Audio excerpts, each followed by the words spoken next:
Welcome to our channel. Today we how to authorize Zelle for business-to-business payments. Easy tutorial step-by-step clearly. To authorize Zelle for business-to-business payments, start by logging into your business bank account's online portal. Locate the section for digital payments or Zelle services. If your bank offers Zelle, click on the option to enroll or activate Zelle for your business account. You will be prompted to agree to the terms and conditions. Read through these carefully and then confirm your agreement. Next, enter the necessary business information, including your business name, address, and tax identification number. Select the email address or mobile number you want to associate with your Zelle account. Make sure to choose an account that is accessible and monitored regularly. Once you've entered all required information, click on the Submit button.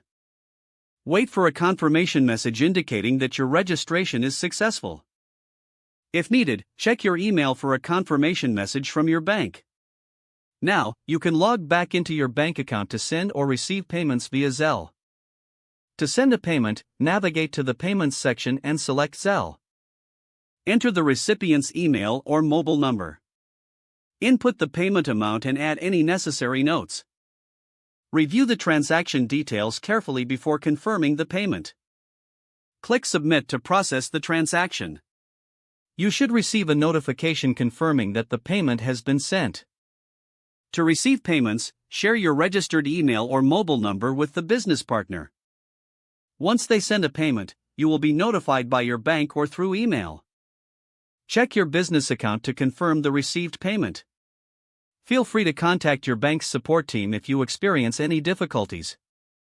Now you are ready to use Zelle for secure and efficient business-to-business payments. If the page does not load, refresh the browser or try again in a private or incognito window.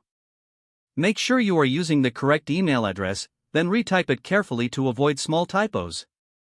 If your password is not accepted, use the reset option and create a new strong password you can remember. Check your spam folder for verification or security emails, then complete any requested confirmation steps. Enable two-factor authentication if available to improve account security and reduce unauthorized access risk. Don't forget to like this video and subscribe to our channel for more step-by-step tech guides.